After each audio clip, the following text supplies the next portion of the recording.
ઓહો મિત્રો, વરસાદે તો ભૂકા કાઢ્યા હો ભાઈ 11 અને 12મી તારીખના. નમસ્કાર મિત્રો, તમારું સ્વાગત છે જીપીએસસી વિથ કુલદીપ ચેનલમાં.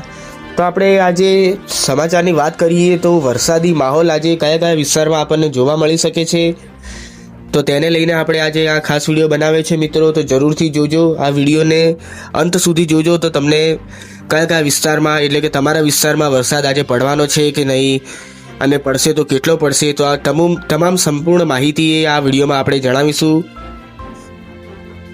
તો મિત્રો, ગુજરાતમાં વરસાદને લઈને સૌથી મોટા સમાચાર સામે આવી રહ્યા છે. મેઘરાજા ફરી એકવાર ગુજરાતમાં અનેક વિસ્તારોમાં જોર પકડી શકે છે. આજે 11 ઓગસ્ટે ગુજરાતમાં કેટલાક જિલ્લાઓમાં ભારે વરસાદની શક્યતા છે, અને આવતીકાલે એટલે કે 12 ઓગસ્ટે પણ કેટલાક વિસ્તારોમાં વરસાદનું જોર જોવા મળી શકે છે મિત્રો. તો મિત્રો, તમારા જિલ્લામાં વરસાદ પડશે કે નહીં, કયા જિલ્લામાં હેવી રેઇનની વોર્નિંગ છે અને કયા વિસ્તારોમાં સાવચેતી રાખવાની જરૂર છે, ચાલો જાણીએ આપણે સંપૂર્ણ માહિતી. તો મિત્રો, વિડીયોની શરૂઆત કરીએ. તો સૌપ્રથમ આજની એટલે કે 11 ઓગસ્ટની વાત કરીએ તો હવામાન વિભાગની આગાહી પ્રમાણે આજે અરવલ્લી અને મહીસાગર જિલ્લામાં છૂટાછવાયા સ્થળોએ ભારે વરસાદ શક્યતા વ્યક્ત કરવામાં આવી છે. એટલે આ બંને જિલ્લાઓ માટે ખાસ ધ્યાન રાખવું જરૂરી છે મિત્રો. આ ઉપરાંત બનાસકાંઠા, વાવ-થરાદ, સાબરકાંઠા, પંચમહાલ અને દાહોદ જિલ્લામાં પણ છૂટાછવાયા સ્થળોએ હેવી રેઇનની શક્યતા છે મિત્રો. આ વિસ્તારોમાં વરસાદની સાથે વીજળીના કડાકા ભડાકા અને 30થી 40 કિલોમીટર પ્રતિ કલાકની ઝડપે પવન ફૂંકાવાની પણ શક્યતા દર્શાવવામાં આવી છે મિત્રો. તો હવે વાત કરીએ આપણે ઉત્તર ગુજરાતની. બનાસકાંઠા, વાવ-થરાદ, પાટણ, મહેસાણા, સાબરકાંઠા, ગાંધીનગર અને અરવલ્લી સહિતના વિસ્તારોમાં આજે વરસાદી માહોલ જોવા મળી શકે છે મિત્રો. ખેડા, અમદાવાદ, આણંદ, પંચમહાલ, દાહોદ અને મહીસાગરમાં પણ વરસાદની શક્યતા છે. હવે દક્ષિણ ગુજરાત તરફ જઈએ તો છોટાઉદેપુર અને નર્મદા જિલ્લામાં પણ ઘણા વિસ્તારોમાં વરસાદની શક્યતા છે. આ ઉપરાંત વડોદરા, ભરૂચ, સુરત, ડાંગ, તાપી, નવસારી અને વલસાડમાં પણ વરસાદી માહોલ રહેવાની શક્યતા છે મિત્રો. હવે વાત કરીએ સૌરાષ્ટ્ર અને કચ્છની.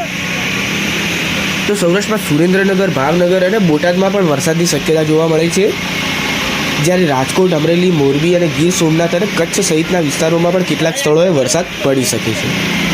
હવે સૌથી મહત્વની વાત એટલે કે આવતીકાલે 12 ઓગસ્ટે વરસાદનું જોર એ કેટલા વિસ્તારોમાં ફરી જોવા મળી શકે છે એ જાણી લઈએ. તો હવામાન વિભાગ પ્રમાણે મિત્રો અરવલ્લી, પંચમહાલ, દાહોદ, મહીસાગર અને છોટાઉદેપુર જિલ્લામાં છૂટાછવાયા સ્થળોએ ભારે વરસાદની શક્યતા જોવા મળી શકે છે મિત્રો.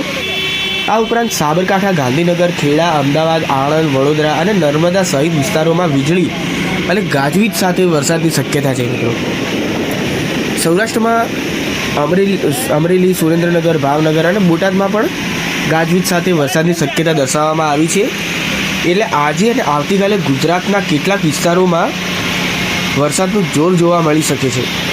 પરંતુ એક મહત્ત્વની વાત અહીં સમજવી જરૂર છે મિત્રો કે દરેક જિલ્લામાં આખો દિવસ સતત ભારે વરસાદ પડશે એવો અર્થ આ આગાહીનો નથી. હવામાન વિભાગે ઘણા સ્થળોએ આઇસોલેટેડ એટલે કે છૂટાછવાયા સ્થળોએ ભારે વરસાદની શક્યતા વ્યક્ત કરી છે. એટલે તમારા વિસ્તારમાં વરસાદની સ્થિતિ અલગ હોઈ શકે, અને જો તમારા વિસ્તારમાં ભારે વરસાદ સાથે વીજળી પડે તો ખુલ્લી જગ્યામાં રહેવાનું ટાળો, ઝાડ નીચે આશરો ન લો અને શક્ય હોય તો ઘરની અંદર સુરક્ષિત રહો.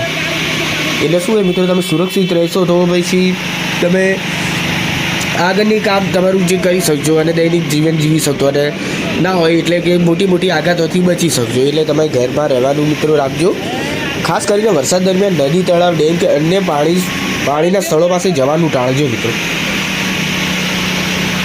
હાલની આગાહી પ્રમાણે 11 ઓગસ્ટે અરવલ્લી અને મહીસાગર સૌથી મહત્વના હેવી રેઇનવાળા જિલ્લાઓ છે, જ્યારે 12 ઓગસ્ટે અરવલ્લી, પંચમહાલ, દાહોદ, મહીસાગર અને છોટાઉદેપુર પર ખાસ નજર રાખવાની જરૂર છે. આ માહિતી ભારત હવામાન વિભાગની 11 ઓગસ્ટ 2026ની આગાહી પર આધારિત છે. હવામાનની આગાહી મિત્રો બદલાઈ પણ શકે છે, એટલે તમારા વિસ્તારની તાજી સત્તાવાર ચેતવણી પણ આપણે તપાસતા રહીએ. તો મિત્રો, તમારા જિલ્લામાં આજે વરસાદ પડી રહ્યો છે કે નહીં, તો તમારો જિલ્લો કમેન્ટમાં જરૂર લખજો અને જણાવજો તમે ક્યાંથી આવો છો અને તમારા વિસ્તારમાં હાલ વરસાદ ચાલુ છે કે નહીં એ પણ જણાવજો. જો તમને આવી જ ગુજરાતની તાજી વેધર અપડેટ, બ્રેકિંગ ન્યૂઝ અને મહત્ત્વની માહિતી ગમતી હોય તો વિડીયોને લાઇક કરો અને આપણી ચેનલને સબસ્ક્રાઈબ કરો, અને આ વિડીયો તમારા મિત્રો સાથે શેર કરવાનું ભૂલતા નહીં. મળીશું આપણે આગામી મહત્ત્વની અપડેટ સાથે. ત્યાર સુધી મિત્રો આ તમે ખાસ માહિતી જોતા જજો તમારા વિસ્તારમાં ક્યાં વરસાદ પડશે. તો મળીએ મિત્રો નેક્સ્ટ વિડીયોમાં. જય હિન્દ, વંદે માતરમ.